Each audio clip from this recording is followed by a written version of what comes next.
പട്ടാമ്പിയിൽ നിന്നുള്ള CPIയുടെ സ്ഥാനാർത്ഥി പട്ടികയിൽ മുതിർന്ന നേതാവ് പന്ന്യൻ രവീന്ദ്രൻ ഉൾപ്പെടെ 6 പേർ. മുഹമ്മദ് മുഹ്സിൻ മൂന്നാമതും മത്സരിച്ചേക്കുമെന്ന അഭ്യൂഹങ്ങൾക്കിടെയാണ് പാർട്ടിയിൽ രണ്ടഭിപ്രായം ഉയർന്നിരിക്കുന്നത്. മുഖ്യമന്ത്രി മുഹ്സിന് ഒരവസരം കൂടി നൽകണമെന്ന് പാർട്ടി സംസ്ഥാന സെക്രട്ടറി ബിനോയ് വിശ്വത്തോട് ആവശ്യപ്പെട്ടതായാണ് വിവരം. കഴിഞ്ഞ ദിവസം പട്ടാമ്പിയിൽ നടന്ന CPI മണ്ഡലം കമ്മിറ്റി യോഗത്തിലാണ് മുഹ്സിനൊപ്പം മറ്റ് 5 ആളുടെ പേരുകൾ കൂടി സ്ഥാനാർത്ഥി പരിഗണനയിൽ വന്നത്. മുതിർന്ന നേതാവ് പന്ന്യൻ രവീന്ദ്രൻ, രാജ്യസഭാ MP PP Suneer, OK Saithalavi, AIYF സംസ്ഥാന പ്രസിഡന്റ് ഷാജഹാൻ, AIYF സംസ്ഥാന കമ്മിറ്റി അംഗം സമദ് എന്നിവരുടെ പേരുകളാണ് നിർദ്ദേശിച്ചിട്ടുള്ളത്. മുഹ്സിൻ പട്ടാമ്പിയിൽ മൂന്നാമതും മത്സരിച്ചേക്കുമെന്ന അഭ്യൂഹങ്ങൾക്കിടെയാണ് പാർട്ടിയിൽ സ്ഥാനാർത്ഥി നിർണയവുമായി കൂടുതൽ ആളുകളുടെ പേരുകൾ മുന്നോട്ട് വന്നിട്ടുള്ളത്. വിജയസാധ്യത കണക്കിലെടുത്ത മുഹ്സിൻ മത്സരിക്കുന്നതാവും നല്ലതെന്ന അഭിപ്രായവും ഒരു വിഭാഗം യോഗത്തിൽ ഉയർത്തി.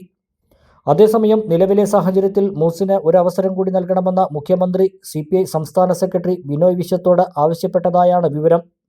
എന്നാൽ മുഹ്സിൻ പാർട്ടിക്ക് വഴങ്ങുന്നില്ലെന്നതാണ് മണ്ഡലം കമ്മിറ്റിയിൽ ഉയർന്ന ഒരു പ്രധാന വിമർശനമെന്നും അറിയുന്നു.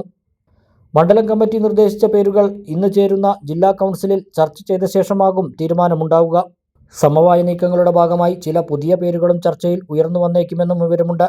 കൂടുതൽ പേരുകൾ ഉയർന്ന സാഹചര്യത്തിൽ പട്ടാമ്പിയിലെ സ്ഥാനാർത്ഥി നിർണയം സംസ്ഥാന കമ്മിറ്റിക്ക് വിടാനാണ് സാധ്യത.